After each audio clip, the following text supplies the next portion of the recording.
Have you ever studied classic English grammar? Me neither. I picked up this book. It's like one of those reprint Ex Libris Leopold Classic Library. A Manual of English Grammar and Analysis of Sentences by A.M. Trotter. Excuse me. Collins School Series, A Manual of English Grammar and Analysis of Sentences by Reverend A.M. Trotter, M.A., Edinburgh, London and Glasgow, William Collins, Sons and Company, 1878.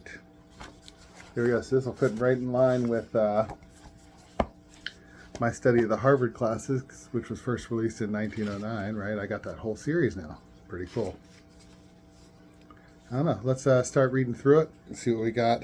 Actually, I'm a little bit ahead, just so you can see. The print's kind of small in this reprint. I'm not a big fan of that. But either way, I'll link down below to the if you want. The benefit of this small print, as long as I'm wearing my glasses, I can read it, right? Is plenty of room to write notes in. So this is kind of like a second read through of the preface. The following work consists of 3 parts: accidents, syntax, and analysis of sentences. Yes, I've heard distinctions, right, between accidents, syntax, and analysis of sentences for learning English grammar, well, grammar in general, right? So you'd use that same structure if you were studying a foreign language, whether you're learning Spanish, a modern language, or if you were learning Latin or Greek, right? You would break it into accidents, syntax, and analysis of sentences. So what is accidents? Part 1 contains 3 sections. First, classification of words. 2, definition and subdivision of the parts of speech. And 3, inflection.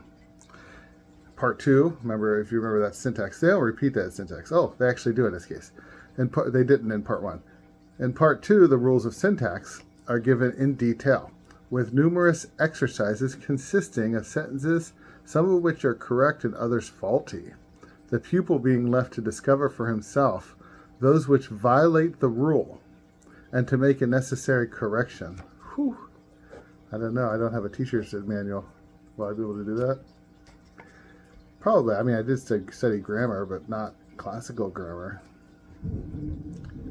The parsing exercises appended to the rules are so constructed as still further to test the pupil's intelligence of the principle involved.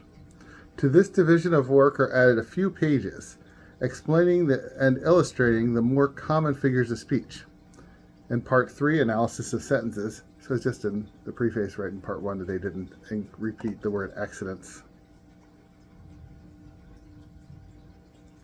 In part 3, analysis of sentences, a department of grammar now regarded as of great and growing importance, is treated at considerable length.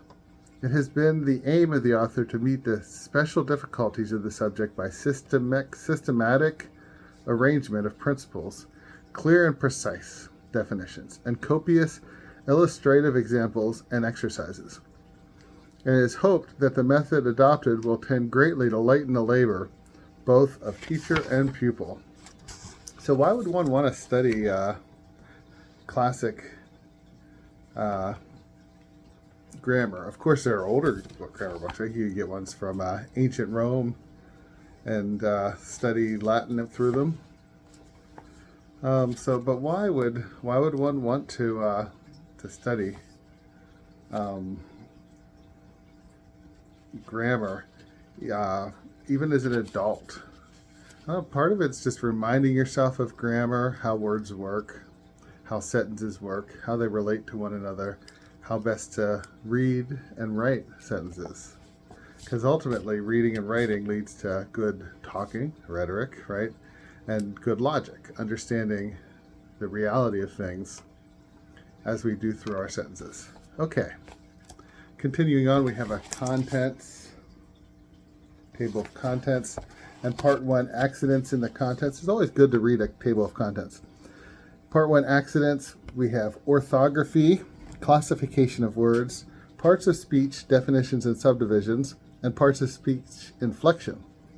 Part 2, syntax, we have rules of syntax, order of words, exercises for correction, parsing exercises, and figures of speech. And then Part 3, analysis of sentences, we have definitions, the simple sentence exercises, the complex sentence exercises, and the compound sentence exercises. So those are all the different sections. Looks like there's under 200 pages in this. Not that it'll be an easy study, but this is grammar, which is the first of the liberal arts. And if you are doing an adult study of the classics, it benefits to go through at least a trivium.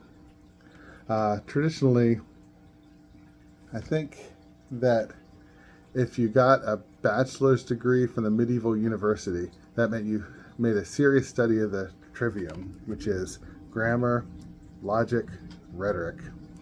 In the classic, of course, they would have studied it in Greek and Latin, right? They would have learned those, probably Hebrew as well, would be my guess.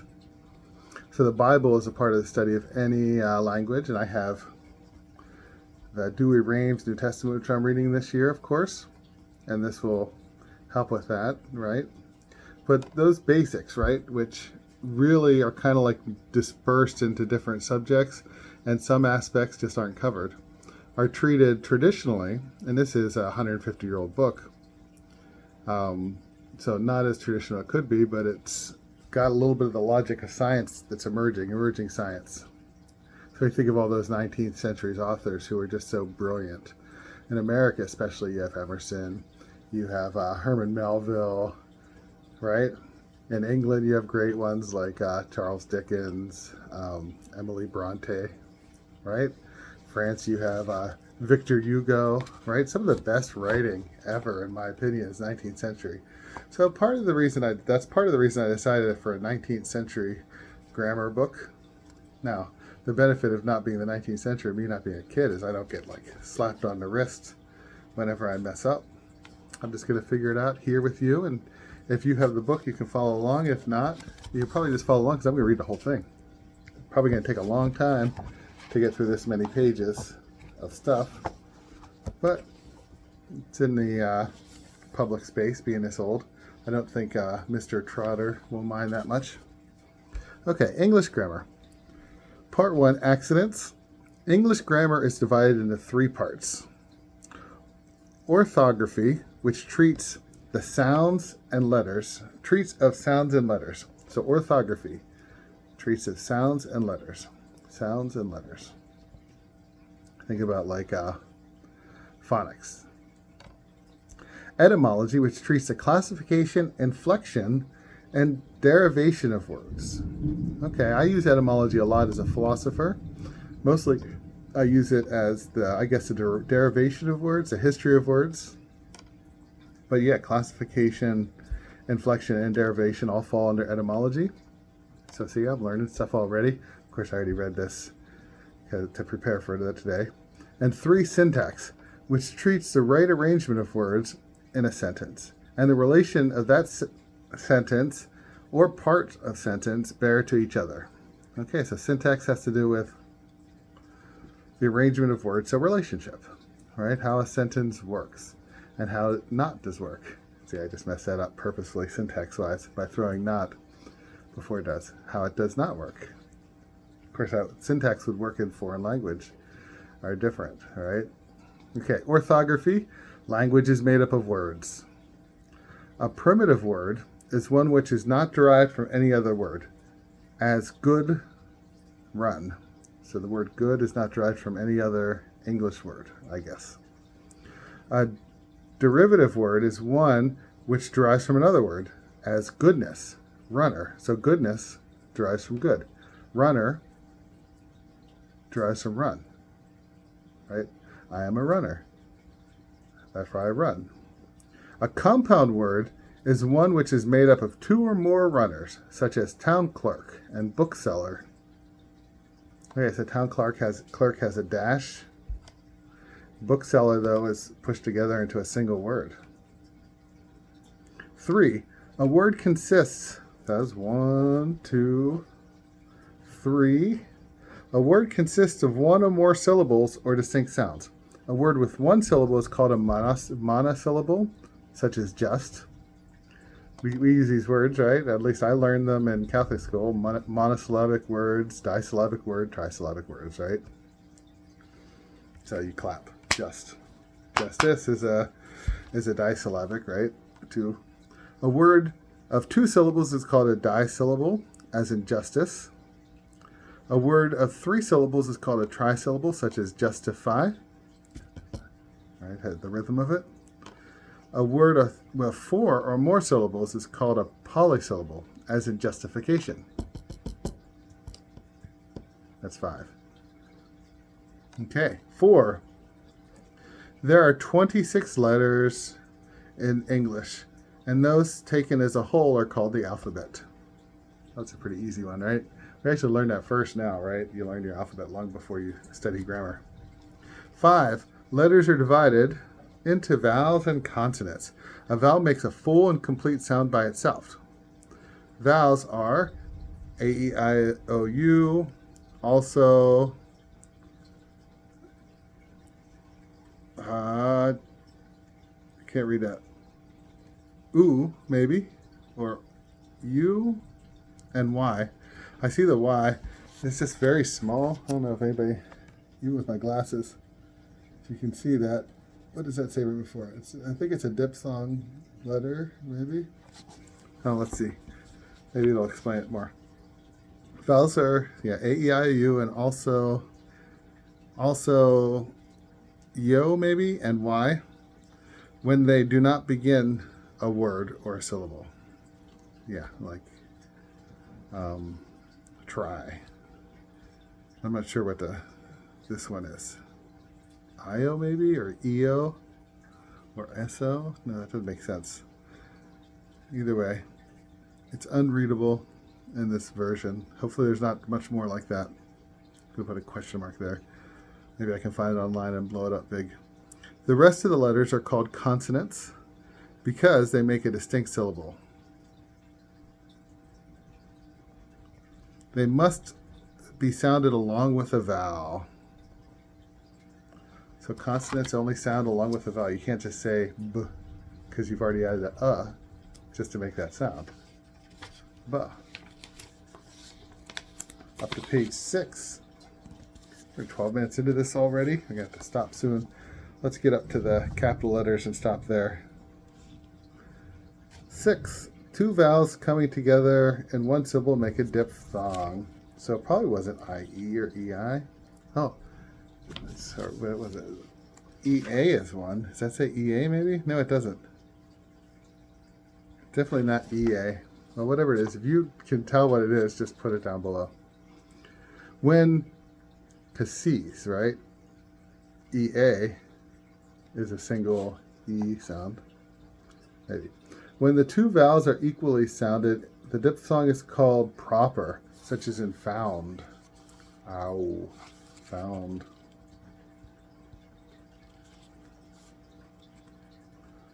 Diphthongs. When only one of the two vowels is sounded, the diphthong is called improper, such as moan. Oh, yeah, you only sound the first one, right? And moan. And that's an improper. It's improper to moan. I'm sure the kids had a joke of that, right? When only one of the two vowels is sounded, the diphthong is called improper. Away and moan. 7. 3 vowel sounds coming together in one syllable make up a triphthong, such as in beauty. B-U-T. We don't really pronounce all that, though. We say beauty. U. So we have 2 of them come out. And the A kind of disappears. 8. Consonants are divided into liquids and mutes. Liquids are l, n, her. Mutes are p, b, v, f, d, t, s, z, k, g, t, k, q, I guess q, j, x, and are subdivided into labials or lip sounds, so ones dentals, t sounds, d, j, gutturals, throat sounds, k, Good. Yeah, nice. 9, a capital letter should begin the first word of a sentence, the first word of a line of poetry. I didn't know that. Lots of lowercases in my poetry. The first word of a quotation, as God said, "Let there be light." The name of the individual person, place, or thing, as James, Dundee, or the Exchange. The name of a thing personified, such as "Come, gentle spring." So when you personify spring or nature, is a good example that I use a lot in my work.